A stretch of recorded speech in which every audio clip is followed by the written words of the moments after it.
welcome back to another thrilling, incredible, amazing episode of Let's Talk About Sonic, where you know what we do here by now.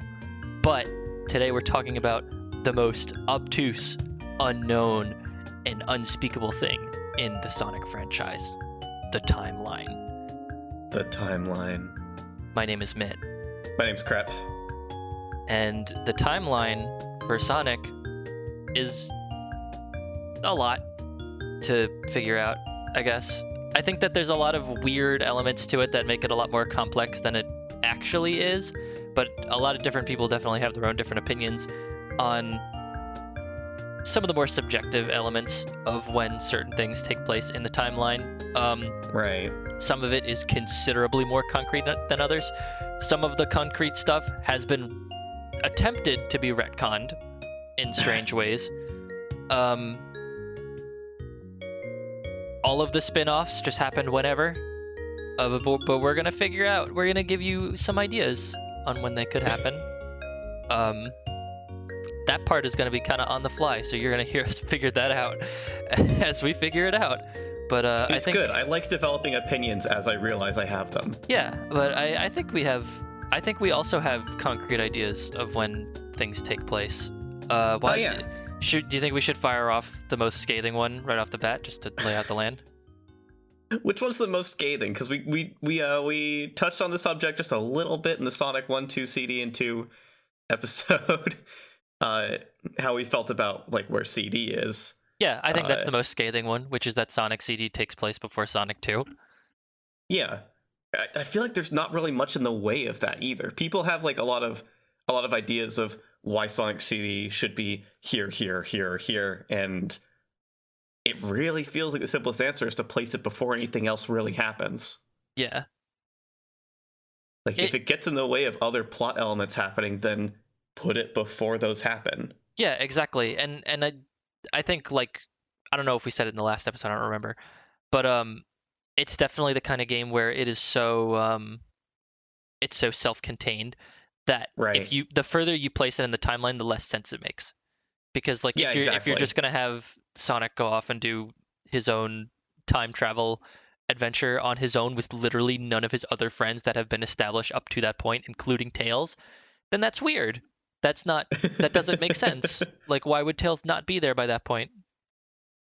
Yeah, because even looking at other Sonic games that have happened since then, where he's on his own, he's either trapped in some weird place, like in the storybook games or Sonic Labyrinth, I guess. Yeah. Or the characters show up anyway, like in Unleashed. Amy and Tails are there. You don't play as them. They don't have that much story importance. Tails is a little more, but they're there.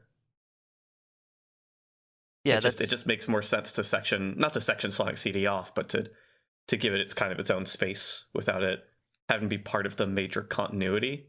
Yeah, exactly.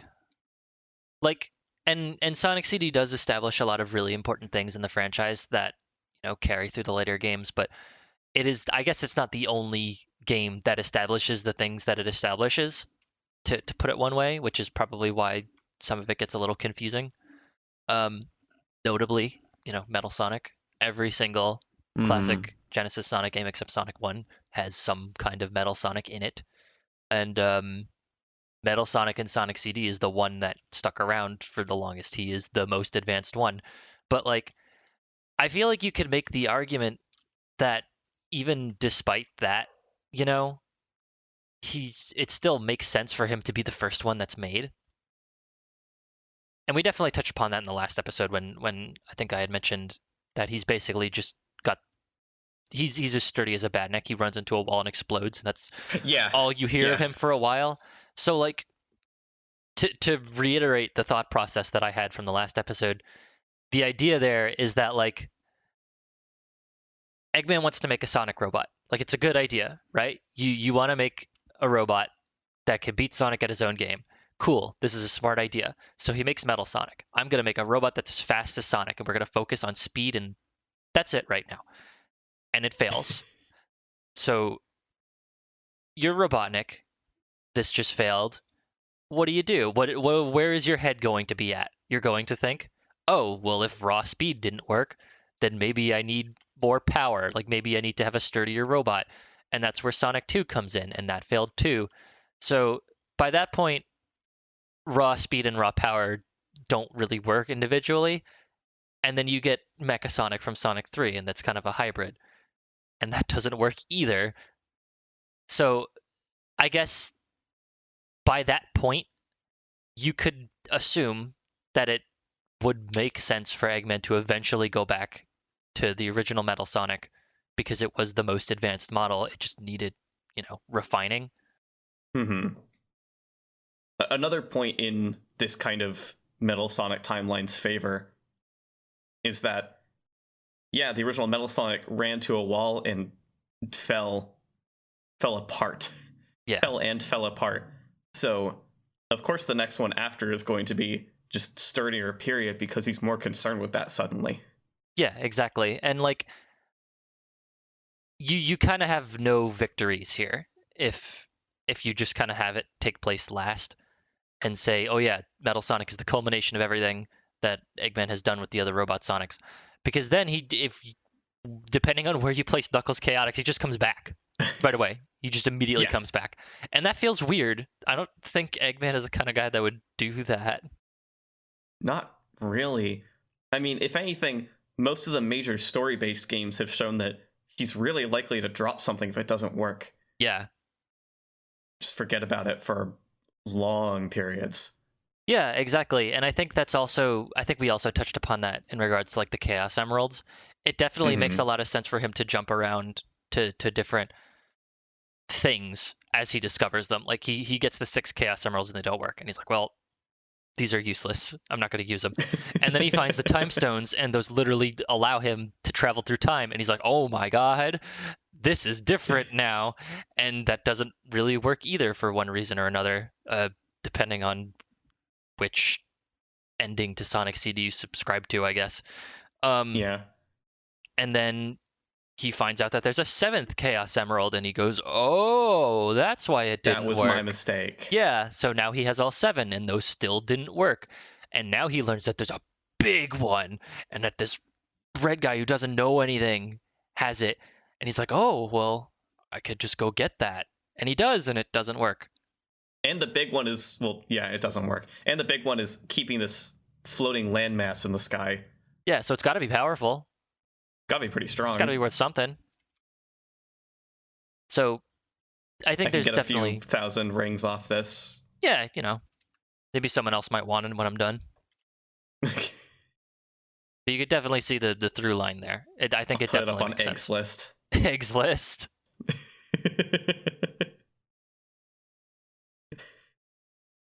Yeah. Go ahead. There's a lot indicated about Eggman's character by framing things this way, and it feels correct based on the way he's framed in other games. Mm-hmm. So yeah, I just can't picture Sonic CD coming later, or like, especially after Sonic 3. I think that's extreme. I don't think that works. Yeah, I don't think it works at all. I think the only things that make sense... This wasn't what you were talking about, but it's what I was thinking about. Like, the only things that make sense between Sonic 2 and 3 also would either be long stretch of time where nothing major happens for Sonic and Tails, or just any one of the like spin-off games on the Game Gear and Master System. It's like a little immersion breaking to think that Eggman had anything else going on between the Death Egg crashing from Sonic 2 and him getting it back up into space. Yeah, right. Him doing all of the work that he has set up in Sonic 3 to get it launched back up into the Earth's orbit. Mm. But like, I guess something could happen. Like, if something's got to happen, I think it's one of the spin-off games and not Sonic CD. Yeah. But I would sooner think that nothing really happens. Yeah, for sure. Like, never mind. I was gonna say something about, because I misremembered something. I was gonna say that Sonic 3 takes place right after Sonic 2 because it's about the Death Egg. But no, he rebuilds the Death Egg and relaunches it, and then it crashes, and that's the plot of Sonic 2 or Sonic 3 rather. Yeah, exactly. I think that when people try to think of timeline stuff for games, they don't leave any room to think of stuff that isn't shown on screen because Right. they don't think of it as important. Yeah. But it's just as real. It'd be really strange and kind of unfun to think about if Sonic's life is just constantly jumping from thing to thing, because his character is shown as the kind of guy who likes to have respite, likes to have lazy days where no one's bothering him at all. That's Yeah. like Sonic Adventure, the OVA. I'm sure there are other notable examples too, but those are the major ones that jump out to me. Mhm. I agree. I guess that is the question, though, is that where do all the spin-offs take place during that time? Because that's I could not tell you. That's beyond my forte. Here's kind of something it came up briefly whether Sonic 2 Mega Drive or Sonic 2 Game Gear came first in a timeline sense. I guess we talked about that a few episodes ago. I can't remember, but it came up. I know. Yeah, it definitely came up. And like you made a compelling argument that like all the title cards show that Sonic and Tails were already buddies for Sonic 2 Game Gear, and like that kind of makes sense. But I gotta wonder how that would happen between Sonic 2 and 3 if it happened after the Mega Drive game. Like I guess it could. It just really depends on how much time there is between these games. Yeah, because the only thing. Okay, well, there's a lot to unpack about that. Yeah. Because first of all, Sonic has all the Chaos Emeralds going into 3. That's true. I believe you mentioned last time that you subscribed to the idea that there is another set of Chaos Emeralds. Right. Which is how Eggman tricks Knuckles in 3.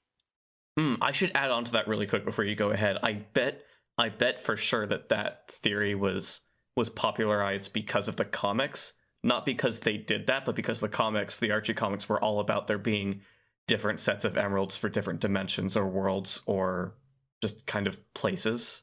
Mm-hmm. So, might be kind of related in people's minds. Yeah, food for thought. And it's like, if he's keeping the emeralds that whole time, then that definitely throws somewhat of a wrench into any idea that pertains to there being multiple, or just one set of Chaos Emeralds, rather. It only really works if there are multiple sets of Chaos Emeralds. Right. Because in theory, Sonic 3 could just pick up at the heels of any Sonic game where he's picked up all the emeralds. It wouldn't have to be 2 specifically. That is true. You are definitely right. But I'm still like a little unsure, because if you want to be a stickler about it, which I don't know if I really want to be, but this is kind of the stickler episode. Yeah. I think Sonic 2 is the only game in that era that actually has all 7 emeralds. I don't think that any of the Game Gear games do. I'd have to like double check that, but in my memory they all have 5 or 6. Pretty sure like Sonic Blast, for example, only has like 5 for whatever reason. Probably because that game only has 5 levels.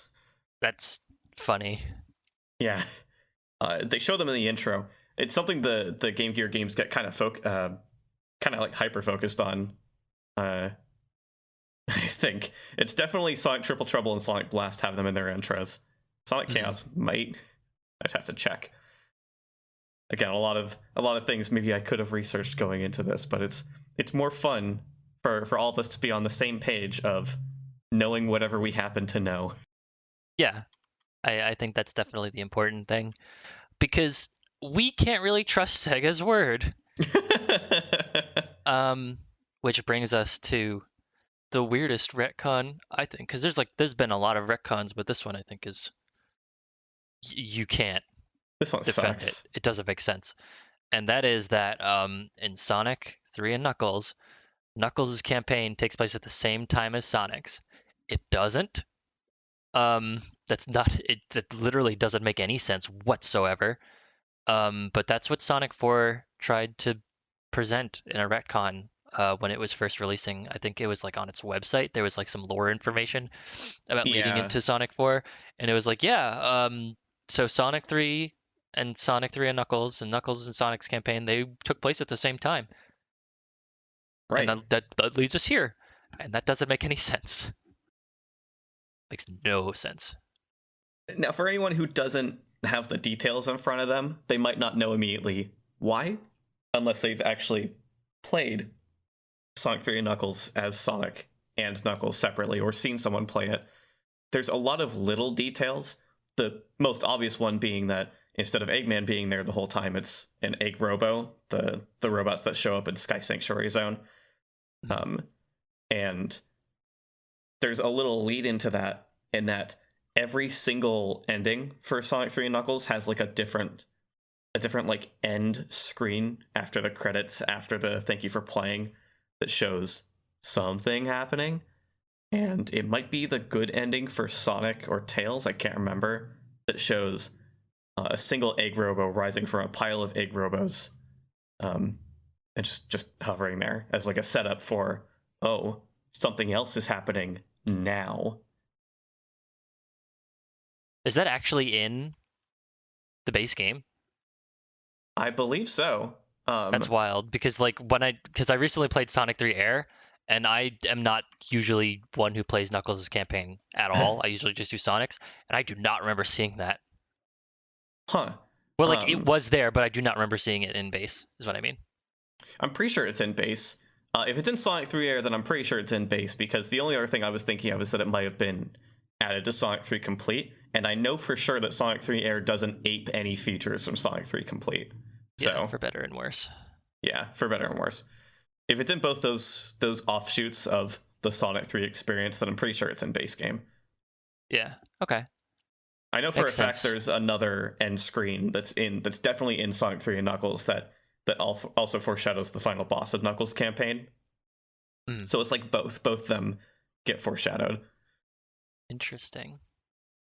So for one, the game is almost explicitly telling you this is a thing that has happened now that Sonic and Tails have left. So if that's not enough, there's extra details in the backgrounds when you play as Knuckles. The background for Angel Island is completely changed. You can't see the water anymore because the island is in the sky again.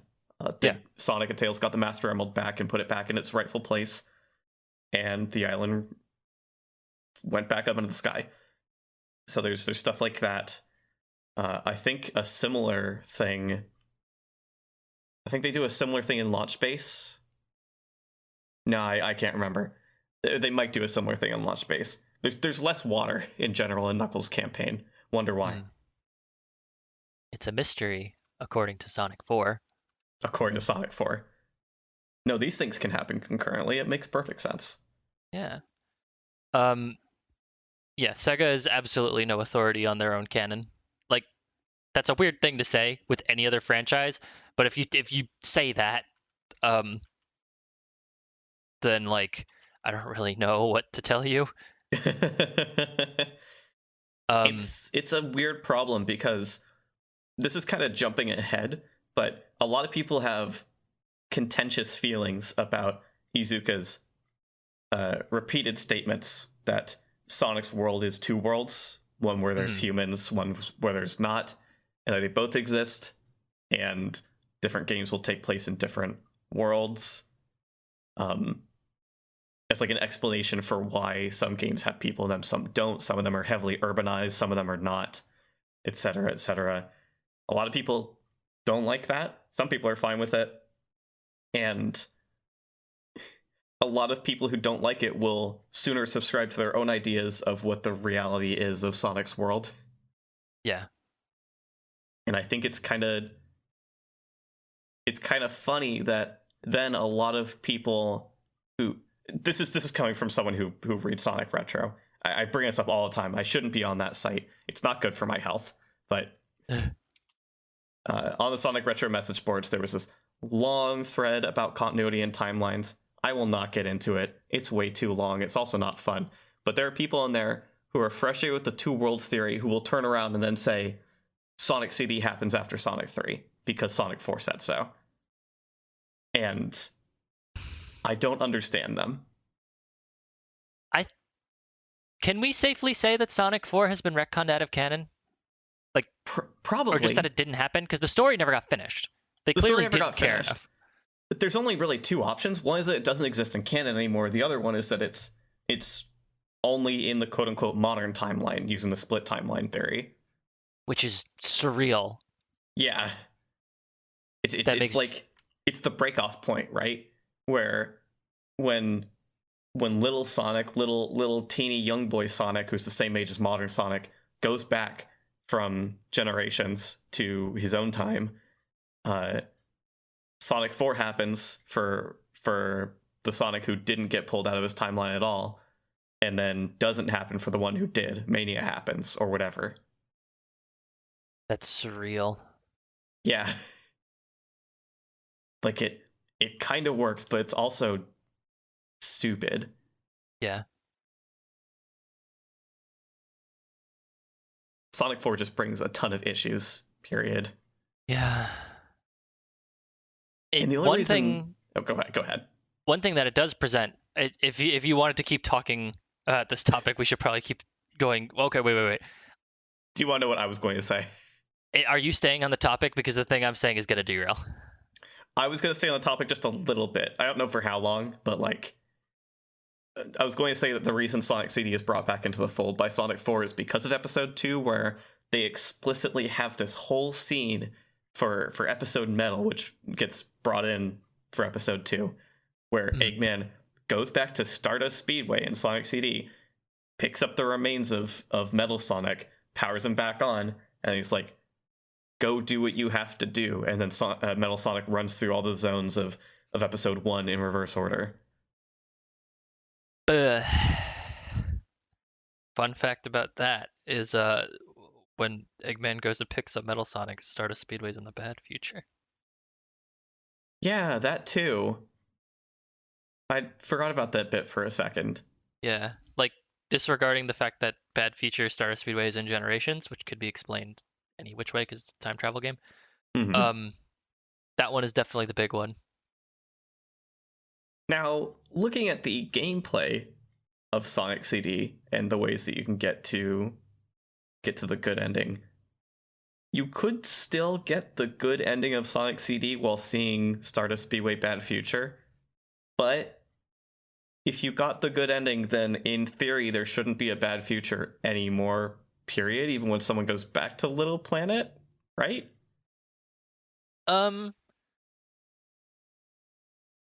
In the context of Sonic 4, yes. I think. Well, no. It depends on how you want to make the time stones work. I guess, yeah. Because, like, if we're talking about good ending stuff and we're just going to say Sonic really went to the wire with it and only got all the time stones in Metallic Madness Zone Act 2. And he didn't destroy any of the robot generators. He was just going for the time stones in, like, the most perilous way possible. Then he could have left Stardust Speedway alone, and it would have been the bad future. And then that wouldn't retroactively make it not the bad future. That's what I'm hung up on. I don't know if it would or not, because it obviously proactively makes good futures in every zone going forward, and I wonder if that means that it just made a good future for Little Planet, period. It's just that you don't go back. Yeah, that's the only thing I don't know for sure. It's not really obvious one way or the other. Yeah. I mean, I guess it's not too huge of a thing to get hung up on, though that, in combination with Sonic 4 Episode 2's kind of cliffhanger ending, does have some implications about Sonic the Fighters. Well, hold on. Do you think Sonic 4 is from a doomed timeline? One where Sonic dies? Maybe. Well, he doesn't. He doesn't go back forward in time to stop Ganon. I mean, that basically was the joke, was a Zelda timeline joke. Yeah. Because, like, if it has such trouble fitting in with other stuff, even though we were about to make an obvious connection to it from it to another game, like, Right. it's a little funny to think of it as, well, Sonic made a bad feature in Sonic CD, and that led to Sonic 4. Yeah. If you're gonna split the timeline anywhere, Sonic CD makes like a little bit of sense. Yeah, which this whole thing right now that we're talking about means that there is, hypothetically speaking, more than one timeline split Yeah. in Sonic, which is unreal. So like the main timeline split is it's pretty understandable and cut and dry. It's not too crazy, and they do like reference it in the games. They just use the worst possible wording for it every single time. Yeah. It's after Sonic Generations, the past that classic Sonic goes back to is now altered. It is not the same linear past that modern Sonic experienced. It is now a different timeline through which Mania happens, which ties into Forces as well, because that being an alternate timeline thus makes it a different dimension by some technicality. Yeah. Which is how that wording works in Forces. So like in that Mania timeline that Sonic experienced, at the very least in terms of the mainline games, Sonic 1, 2, 3, CD, and Knuckles. And then he got brought into Generations, and then he went back, and then Mania. Mm-hmm. And then with modern Sonic, he still, experienced that linearly and grew up. So his timeline didn't really get affected at all. It's still the same. Yeah, it's like it's the easiest to grasp just because it's so explicitly stated. Yeah, it is definitely what they intended. Like there's a lot of things that we don't know what they intended. That is what they intended. You can trust me on that one. Yeah, they show classic Sonic picking up tricks from modern Sonic at the end of Generations. It's obviously things are different from him from then on. Yeah. I don't think they were implying any sort of timeline loop stuff because I think they could have implied that better if they were. Yeah. You wanted to bring up Sonic the Fighters. And I know why you wanted to bring up Sonic the Fighters. And I think we should bring up Sonic the Fighters. So, Sonic the Fighters, I forget the specific naming of it, but I'm pretty sure it's different from the Death Egg Mark II and Sonic 4 Episode 2. No, it's literally just the Death Egg Mark II. Oh, okay. So then it's the same.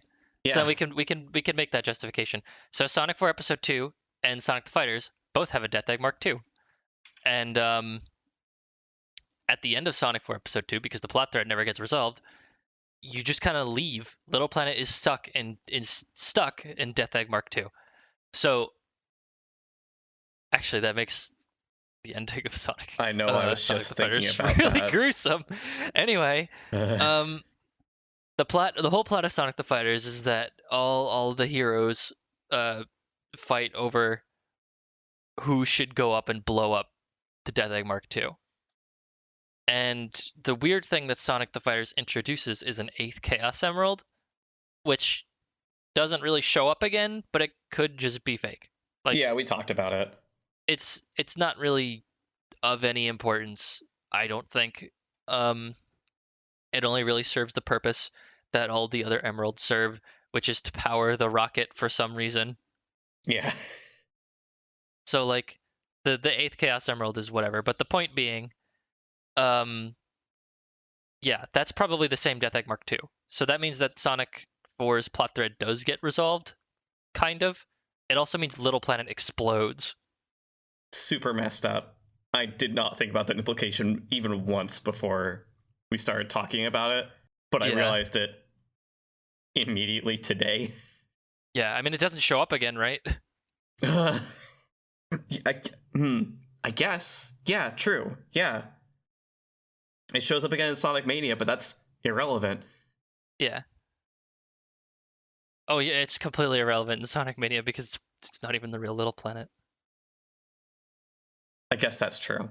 I guess that's true. This feels like a different subject, but I definitely I know there are a lot of people uh, who will drop Force's explanation of what the Phantom Ruby is in favor of it actually being a dimension warping thing in Mania, because it just makes Mania weaker by association to have it be a hallucination machine.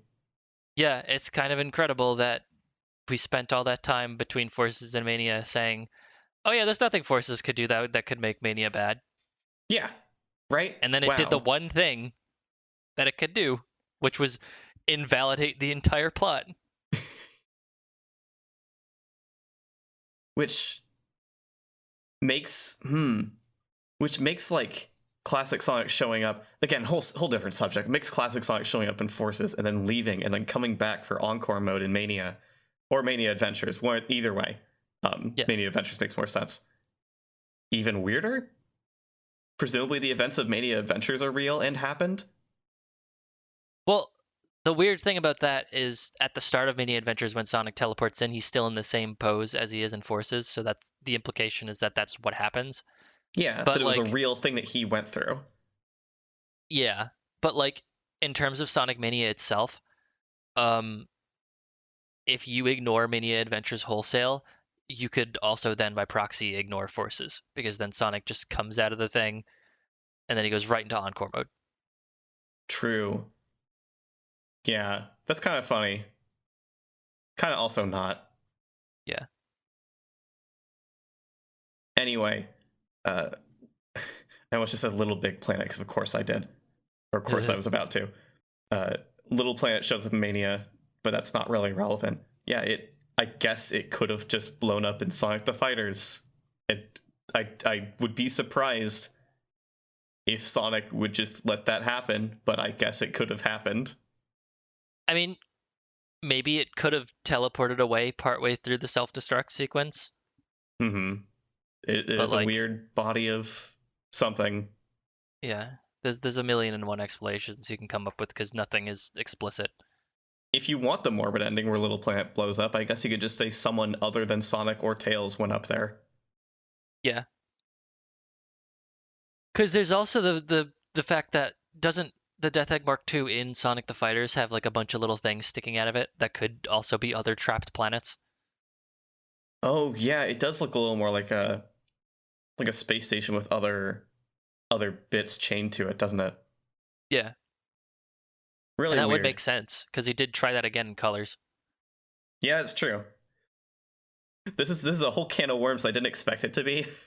Yeah, A lot of people present the Sonic 4 Episode 2 to Sonic the Fighters connection as just a funny, cute little coincidence, because the writers of Sonic 4 clearly didn't know absolutely everything there is to know about Sonic the Hedgehog as a game franchise when they were writing it. Same for Episode 1, of course. Just, you get two Death Egg Mark IIs because the people making Sonic the Fighters were like, yeah, he would do that again. And the people making Sonic 4 Episode 2 were like, we should have him do that again. yeah. I maintain that Fang's Emerald is the fake one. Yeah, I have no reservations. Also maintaining that, I guess it's harmless. I don't know. It's so weird. Everything is weird. It's weird that the Sonic timeline is weird. It doesn't have to be. It really doesn't have to be. Yeah. Because the two worlds thing and the moon facing away, those are both just dumb. The two worlds don't even play into the games at all. Like the closest you get is Forces by proxy of just having all the Sonic animal people. That's it. Yeah. That's the only thing. So it's like it doesn't even matter. All the weird retconny stuff doesn't matter. You could just do whatever. Yeah. It would be cool if they were just okay with being a little more loose about it. Because Yeah, they are loose about it. It just feels like they're not okay with being loose about it. yeah, I think like part of me wants there to be some kind of better continuity, but it's frustrating the way that they're handling it. And I don't know exactly how I would want them to handle it, because like I think I like the worlds of like Sonic Unleashed and Sonic Adventure 2 the best, and like Sonic Adventure stuff like that. Hmm. I don't think that there's much to really get out of having animal people except you appease the people who are like, why is Sonic with people? This is weird. He's a cartoon and they're real. And like, who cares? Yeah, and like I think it's nice to have some anthro characters just because it establishes the main cast of characters who matter as not being the only anthro characters in the world. Mhm. But I think it's fine to have people. Yeah, like there's really nothing wrong with having people, and even like, Sonic Adventure and Sonic Adventure 2 style people, they don't need to look like DreamWorks characters, I don't think. God, yeah. I mean, I'll take Adventure 1 over Adventure 2, but that's yeah, for sure. I think it's so weird. The longer that time goes on, the more I'm not that big on Sonic Unleashed and like the way that it depicts its people, Yeah. design wise. Like I like Professor Pickle, but I feel like that's just because he looks the least like a weird cartoon character, I Yeah. guess. He's also just got like a simple, charming design that could fit in a lot of places. Yeah, exactly. I do think that like the like 90s anime styled people fit Sonic best. Um Stuff like Sonic X. Sonic X is a good example. I think also just like how Adventure does it. Hmm. Sonic Adventure's people are very like 80s, 90s anime people, and I think that works. It's also important that Sonic is short. Like if you make him like really big, it looks really weird. It looks really weird. You know, a messed up thing is that Sonic is still short in Sonic 06, but he feels so much taller. Yep. And part of that is definitely his proportions. But I'm pretty sure he still just measures up to people differently in that game. Yeah. It's not good. And of course, the thing that doesn't have to be stated, but I'll say it anyway, is that Sonic and realistic people is the worst outcome. Mhm. I will say that Sonic and realistic animals is not as crazy as a concept that I think people lead on. It's not.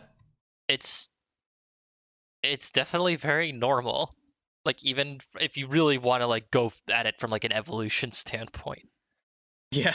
That's also just the world we live in, believe it or not. So Right. the only thing you would have to swallow is that like Sonic people are an established kind of race and species, kind of like the Archie comics, which Hmm. I think that's the kind of baggage that I don't want to deal with, but I don't necessarily have to think about it unless it's brought up in a game.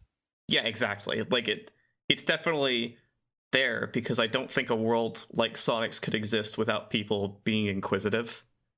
We have historians and researchers and documentarians in our world for a reason. That's because we as people are like that inherently. But that doesn't mean we have to dwell on it. Yeah. Boy, does it get dwelled upon. It's tiring. It's Yeah. real tiring. Yeah, it is. It's when it comes to Sonic world building and timelines and all that stuff, it's very exhausting to get the same kind of rigmarole from everyone where it's like everything is really weird and convoluted and everything's uncomfortable and weird. I don't know. I didn't mind the new Donkers. I didn't think that hard about it. No, not really. Uh here's a fun one for you. You're okay with hobbits and elves and dwarves existing in the same world? Okay, cool. Why aren't you fine with Mario walking next to like quote unquote normal proportion people? Yeah, like that. It's That is also fine. literally the justification for that one. If we're gonna have a small Mario tangent, Yeah. it's because it's like the idea there, which you could also tie into the old Western canon, which is insane, is God. that like Mario is of Mushroom Kingdom blood, and that's why he and Peach are similarly like cartoony, but Yeah. Pauline is like super duper tall, and has basically real person proportions. The sort of thing And of like this is why Mario and Luigi ended up here is because they were supposed to be here from the start. yeah, or like they were born to Mushroom Kingdom residents. Yoshi's and then Island. Yeah, and then they they moved out to New Donkers or to New Donk City, and maybe there's like a little funky town or something. Like there's a lot of cool world building that you can get out of that, I think.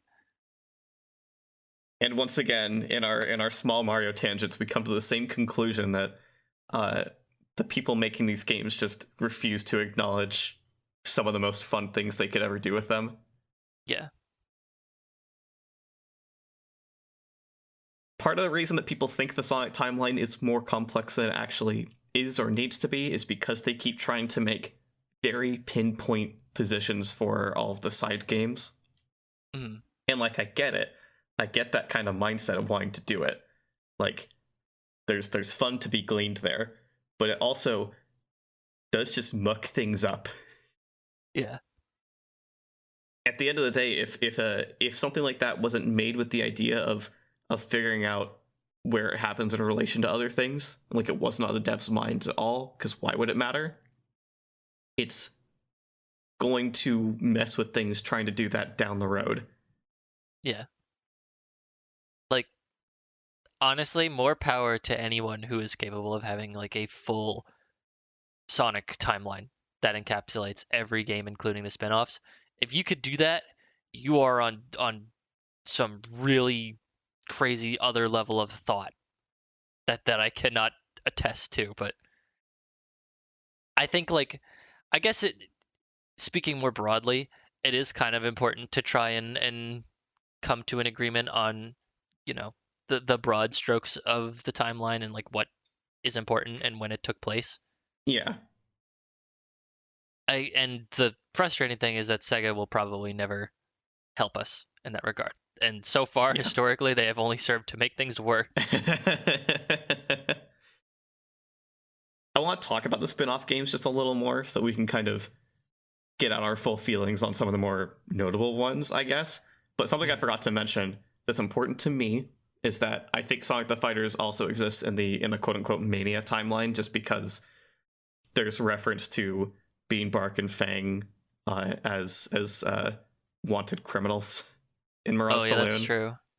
Well, it's not like the strongest tie. Like, they could have shown up anywhere else, but I like the idea that that's establishment for Sonic the Fighters having some place in that world too.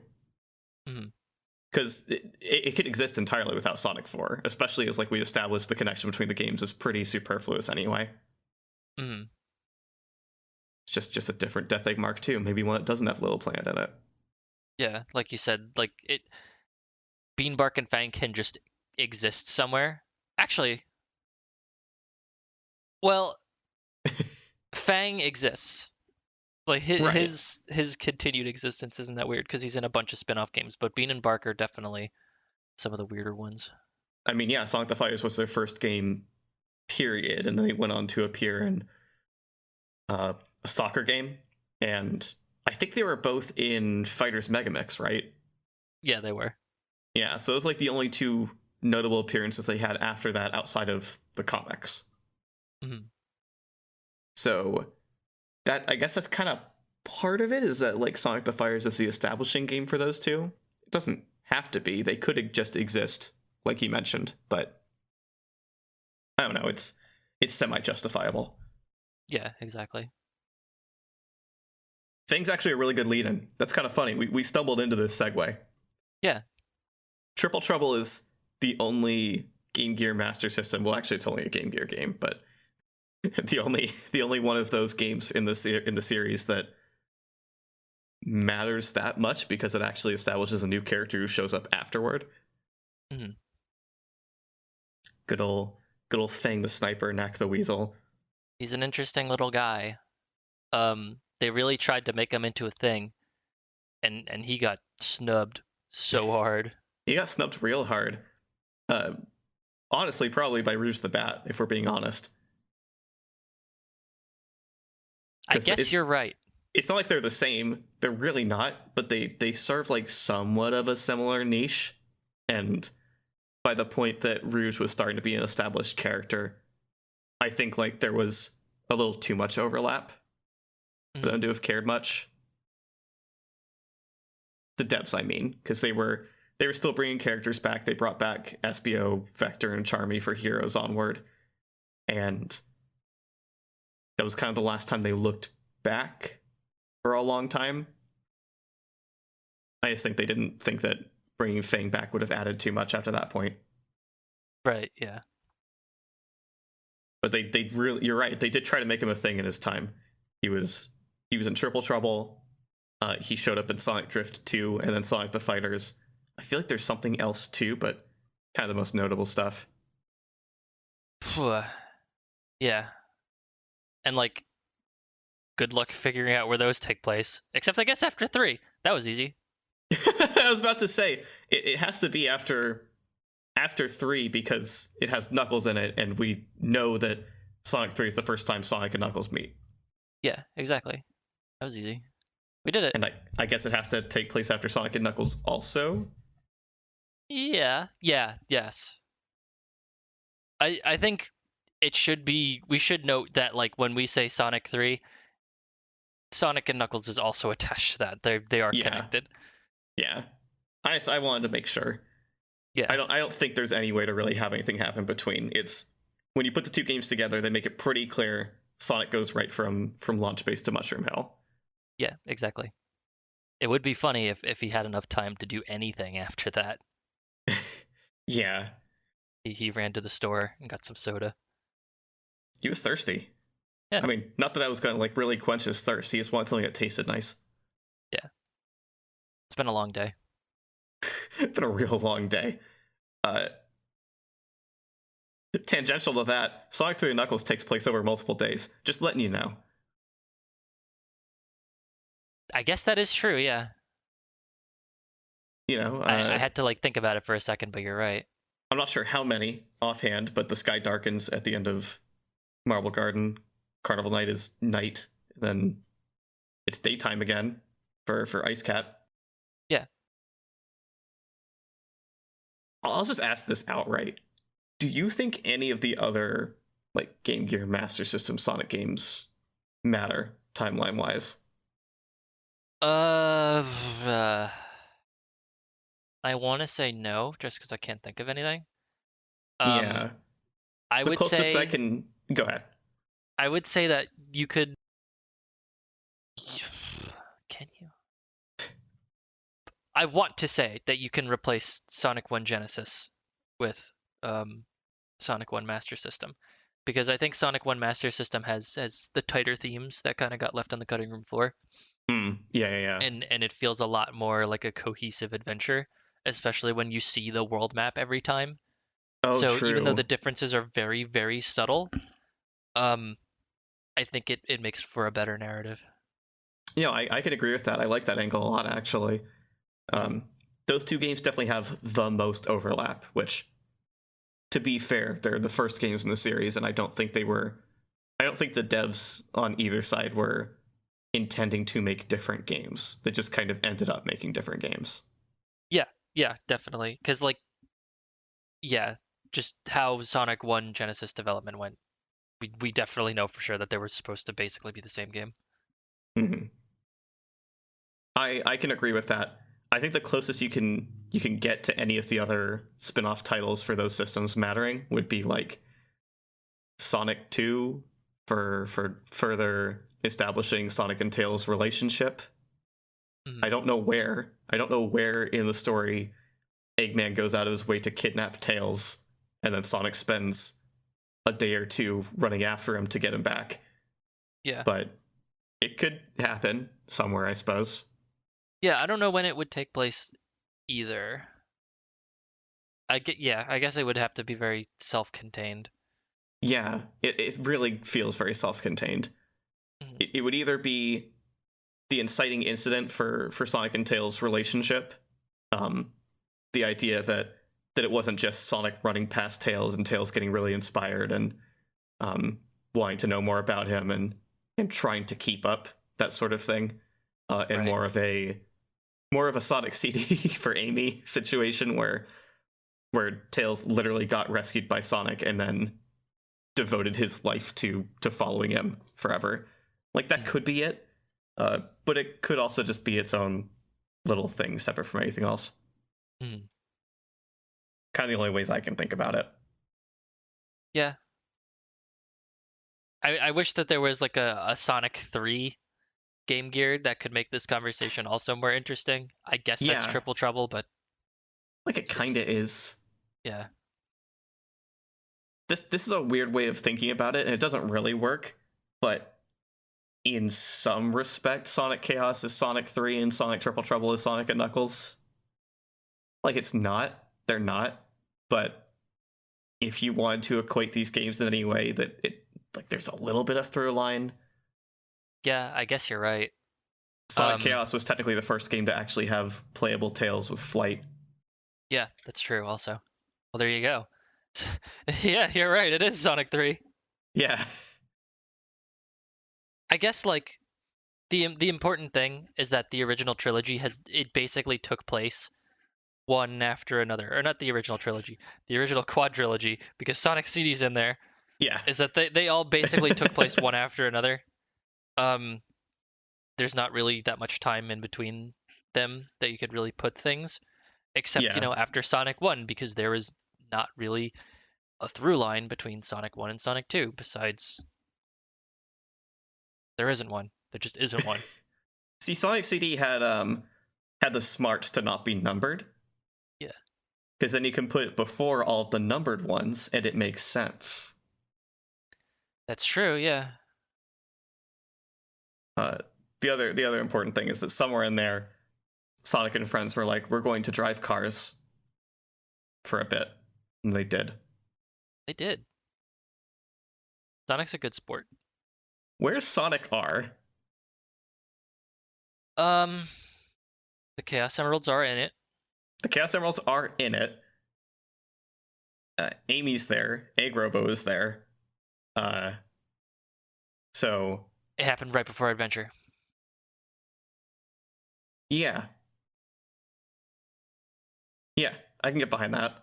And like there is some development weirdness to back that up. I think I remember seeing something about how Tails doll was inspired by the dolls in Sonic Adventure. Oh, really? The ones that that Gamma shoots in his training level? I think so. I'm pretty sure they're designed by the same person.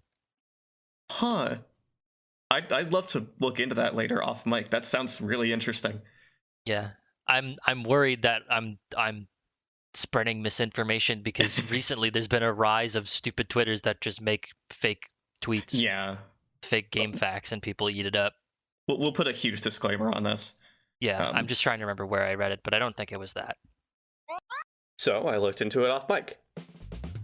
Some quick research confirmed that, yeah, Tails doll was not designed by Sonic R staff, but by Yoshitaka Miura, a background artist for Sonic Adventure.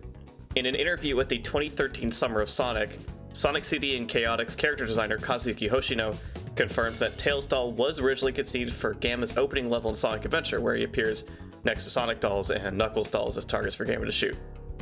So that settles that. But I'd super believe that. That makes some sense to me, especially given like the time frame that Sonic R was developed in. Yeah, for sure.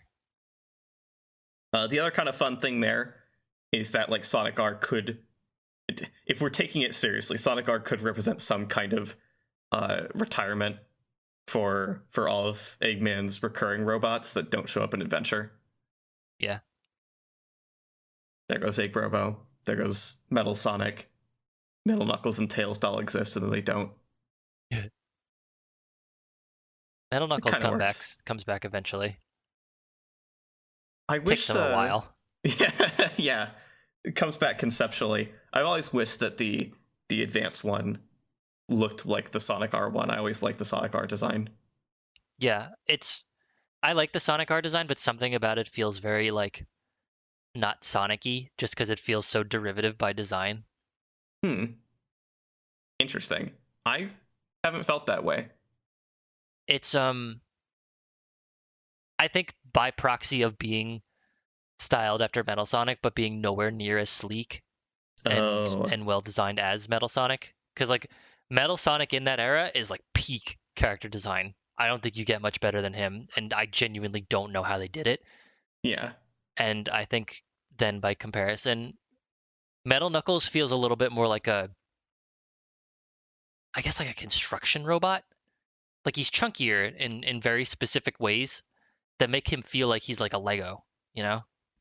Yeah, I kind of like that about him because it feels like, yeah. Here's a funny thing: his big claws feel like foreshadowing to the shovel claws that Knuckles gets in both Sonic Adventure 1 and 2. Mm. And like, if that was something that's also on the table, maybe with the tail style stuff, that'd be really interesting.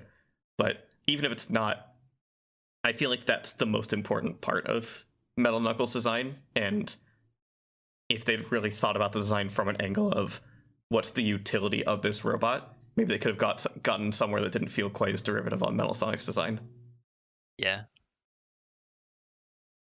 I was just thinking about how I love the big chunky claws, though. It reminds me of Digimon. It reminds me of Digimon. Yeah, that does make sense. Big metal War Greymon vibes. Not metal War Greymon, just War Greymon. I guess it reminds me of Chaos a little bit. That too.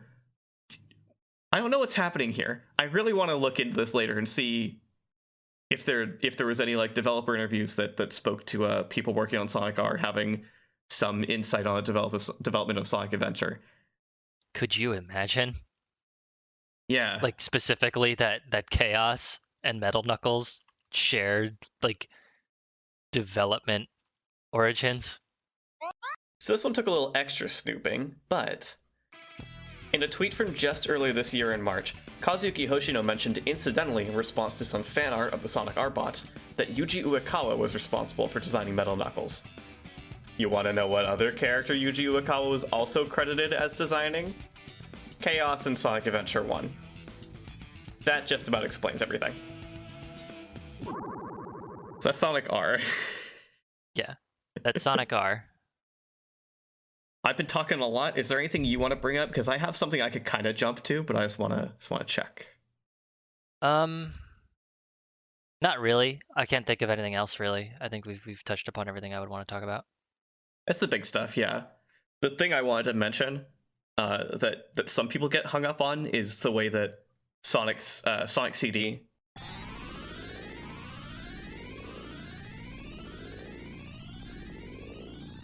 is referenced in Sonic Adventure. Right. And I think some people out there genuinely believe that the timeline split is that all of the modern games happen in one timeline and all of the classic games happen in another timeline. And so they get confused about Sonic CD having happened in Sonic Adventure. Mm-hmm. And it's not confusing. It happened. All of Sonic 1 through Sonic Adventure happened before Sonic Adventure. Not through Sonic Adventure, up to it. And those events could have happened differently, maybe, in a modern timeline, but they still happened. It's like allowed them to retcon stuff like Amy's design in Sonic CD when they show the brief flashback. Even if that was absolutely just them not wasting development resources on a new Amy model just for that one cutscene. Yeah. Like there's still some justification there. That was just something I thought about. Nothing else really matters. Like they have the brief flashback for Tails and Sonic meeting, which didn't happen in any game beforehand. So it's not like a retcon. It's not them establishing games that happened beforehand. It's just backstory. But the Sonic CD one stands out. Yeah. I mean, maybe it's worth bringing up. Is modern Sonic, like, is the design difference between modern Sonic and classic Sonic growing up, or is it just a stylistic difference? Oh, God. I don't know how to handle it anymore because we know that both classic Sonic and modern Sonic are the same age, which just messes with everything. Right. I like it a lot more as him growing older because that's just what it looks like. But yeah. I think that's how they interpret it too, especially with the shift in voice direction. Yeah, true. Though funnily enough, I think that shift only really exists on our end. Maybe it could also affect his characterization. That's true. Actually, I just realized maybe I shouldn't speak on that anyway because I don't know what all voice actors Sonic had in Japan before Sonic Adventure. There might have been like they might have had the same voice actor consistently for commercials for the Sega Sonic arcade game, other things. They did have those two arcade machines, the Waku Waku Sonic Patrol car and whatever the spaceship one was. And those had voice acting too, and the Sega Sonic Popcorn Shop might have. I can't remember. Anyway, the point being, I'm shooting myself down. I don't know. They might have also had a shift in voice actor that I don't really know about. Right. But I much prefer the idea that Sonic grew older and looks different because he grew older. Yeah. It's also kind of aided by our changing voice actors in the US. Because obviously Sonic has been voiced by the same guy in Japan since 1998. But we've had not the revolving door of voice actors, so it's kind of been the case in the last handful of years. But we have had the 3 games voice actors for Sonic, and there has been like a little bit of progression from him sounding really spry and young and sprightly to him being a little more grounded, deeper voice over time, and that kind of adds to the image that he's gotten older. It's a little weird to think about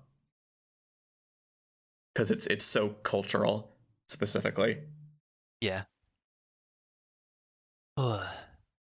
It really does get more straightforward from Sonic Adventure 2 onward, huh?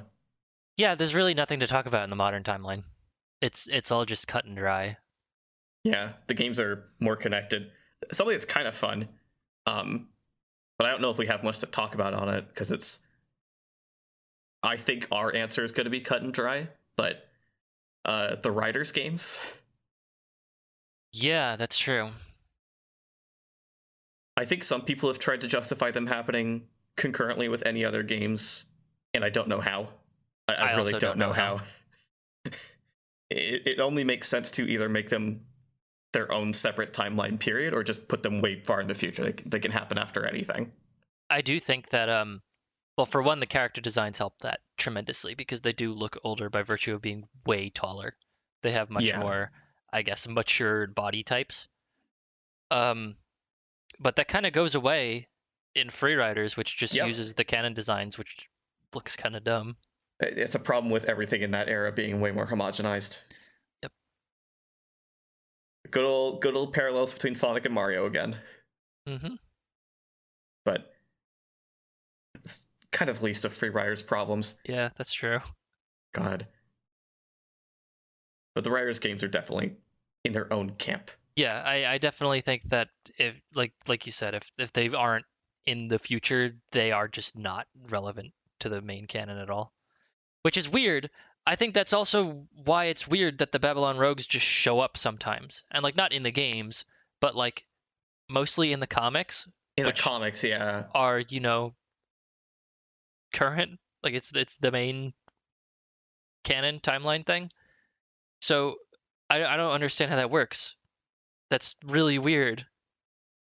Wait, are the Babylon Rogues in the IDW comics? Yes. Oh. This I didn't know about. Yeah, so like presumably Sega subscribes to them taking place like in the main era too. Oh, that messes with everything. Yep. That's weird. Well, did the Babylon Rogues show up with their extreme gear? Yes. Okay, never mind. If they could be severed from that for just a little bit, then like there'd be some basis to push the Riders games further out, because if Sonic and Co are still alive in however far off future that takes place, then so can the Babylon Rogues can also be here in the current. Yeah. But no, they've got that future tech. Whatever. It would be really cool if there were like mainline redesigns for the Babylon Rogues. And they didn't just have all the cool guy equipment and gear, and they look different. Because like the all of the characters got redesigned for Sonic Riders. That's the point. So Yeah. you can't really just take the Babylon Rogues verbatim and throw them into the same designs as everyone else, because that's not how that works. But I think you can completely just recontextualize them into being like some kind of Skies of Arcadia style team, Right, right. and that would be cool, and it would make sense in the lore. That would be a fun angle. I'm also just really open to hearing different interpretations of the Babylon Rogues Mm. and just giving them more depth. Yeah, for sure. They're so firmly established as just Sonic's rival Extreme Gear team. Yeah. It helps that I like their designs a lot and would like to see them more, period. Yeah, agreed. I feel like we talked about this at some point, but it might have been off mic, that like Jet is a fun rival because he doesn't have any sort of character growth stakes in his story that he's introduced with. Yeah. So he can just stay a fun and simple rival to Sonic and doesn't have to have that kind of character arc like Shadow did and Knuckles kind of did. Yeah. And he's also not a robot. He could stay kind of petty. Yeah. It's nice. But what's wrong with having some petty characters who stay that way forever? Yeah. I kind of wanted to bring up the advanced games, but I'm almost feeling like we might as well not until we just want to talk about those games, period. Yeah, I guess it is a question of, all right, yeah, the more I'm thinking about it, the more complex that goes, because like all of those handheld modern games are a rabbit hole into and of themselves. Yeah. There's really only two things: Shadow showing up in battle and Cream in Advance 2 onward. Right. Cream doesn't matter as much, and we know from developer interviews that she was conceived for Sonic Heroes, but they introduced her in Sonic Advance 2 because that game ended up going through faster development. Yeah. And it got people more used to and introduced to her before the big game. Right. It brings her out in a less consequential setting, story-wise, that like makes it easier to be okay with her showing up in Heroes as an established character. Yeah. Heroes only brings in one new character, which is funny. That's true. Yeah, you're right. But those are the only big things. Sonic Battle does not really go into much like detail of where Shadow is relative to everything else. He's amnesiac. It plays out as if it's the first time Sonic has seen Shadow since SA2, but so does Heroes. Yeah. I don't think he has amnesia in battle. You don't think so? From what I recall, no. I don't think he has it. It's been a while since I've seen the whole thing, but I watched Let's Player Raocow play the whole thing sometime last year, I think. Yeah, last year.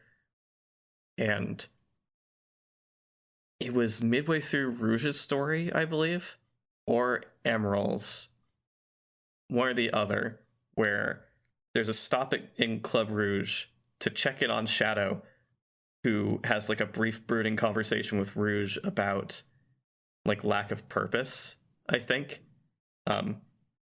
He's really hung up on having been created as a weapon, and like resenting Dr. Gerald, and like projecting his own insecurities about that and frustrations about that onto Emerald, who is also created as a weapon. There's some fun stuff there I'd like to go into when we talk about Sonic Battle, but if I remember correctly, the implication is that Shadow has that's post Heroes, because Shadow has had the revelation that he might not be the original, and so he's in this existential period where nothing feels real to him and he's really frustrated. I think that's the implication. Because I interpreted it because go ahead. Just especially because Advance 3 and Battle are like kind of concurrent, kind of post Heroes, sort of. I interpreted it as because like if he knows about Gerald, then he's resenting that. He is resenting his creation as the ultimate life form to be a bioweapon, basically, rather than being a shadow android. Because he doesn't know about Gerald at all in Heroes or even post Heroes. That's true. Because Gerald doesn't get brought up. So if he thinks he's a shadow android, then he thinks he's just a stray robot, and he doesn't even necessarily know how he's created. But if he remembers how he was created for Sonic Adventure, or Sonic Adventure 2 rather, then yeah, because the ultimate life form was a bioweapon, Gun was involved, up until they pulled the plug. Hmm. And that's the big thing, and that's why the bio lizard is there. So are you saying Battle could have happened after Shadow, then? I mean, it could have. I always thought of it as just inconsistent writing, and he's just back, like he never died. I mean, that is where his character goes as he comes to grips with what he learned from Maria and thinks more about what his purpose, like what he was created for. I mean, when you say it like that, then I personally feel like it could have happened after Shadow the Hedgehog, after the good ending where he's informed of, well, especially after waiting 9 minutes at the final boss in the true ending, where he's informed that he's the real Shadow, not an android. Yeah. I feel like there's a decent through line there from dying in Adventure 2, coming back in Heroes, knowing nothing, to Shadow, where he spends the whole game getting his memory back in some way or another, and then Battle being the point that we don't really see between Shadow and 06, where he actually deals with now knowing what happened to him and who he really is. Because it kind of works, like, as that being the moment in time where he actually explores his feelings on it. Yeah, I guess that makes sense. I do think it could take place either way. Like if you wanted to have everything fit and not take anything out, then yeah, that's when it has to take place. Right. Is the long and short of it. But if you want to if you wanted to sit and say, well, it could also make sense if he didn't die in Sonic Adventure 2 and he's just still around. Right. Because like he lived through that. He knows what his purpose is, and he saw what happened to the Bio Lizard, so he figured all that out in Sonic Adventure 2. He just never had the time to process it because of everything happening. If we decide to make a like split wherever we want timeline graph for the Sonic franchise, I would go with that. I think that's really interesting. Mm-hmm. Just have like a little offshoot from Sonic Adventure 2 where Shadow doesn't die. Yeah. And then that would be a better timeline because he has better character development. Yeah, which is probably why I find his story in Battle so compelling. Yeah, exactly. He's like the only character aside from Emerald who really has anything compelling in Battle. Yep. Big tangent. Hate the way Amy's written in that game. It's awful. Yeah. Spends the whole game obsessing over Emerald as her and Sonic's adopted child, and it feels super weird. And like, if I gotta be honest, sounds like she was written like 6 years younger than she actually is. Yeah. It's strange. Cream comes off like the older child. Just by virtue of being nice. Yeah. By being nice and a little bit responsible. Yeah, I think that's everything we wanted to hit on for this. Yeah, I think we've had a good conversation here. I think we've covered a lot of ground. Yeah, there's a pretty solid image of what we think the Sonic timeline looks like. Yeah. We might make a graph, but I'm not going to hold that to us. If you heard this and you want to make a graph, that rules. You should do it and you should show us. We also Yeah. don't have to. We're not putting a request out. And you know where you could show us? At twitter.com/LTASonic. Whoa. It's like you can interact with us on there. Yeah. You could also, if you really liked our timeline ideas and like listening to us talk, you could support us on Patreon. On patreon.com/LTASonic. And if you just want to find us individually, separate from this thing we do that you just listened to, you can find me on Twitter at CrappyBlue. And you can find me on Twitter at Mitsumi Mario. And maybe, just maybe after all that, we'll see you in the next zone. Or maybe another timeline. Maybe another zone and another timeline. Woo!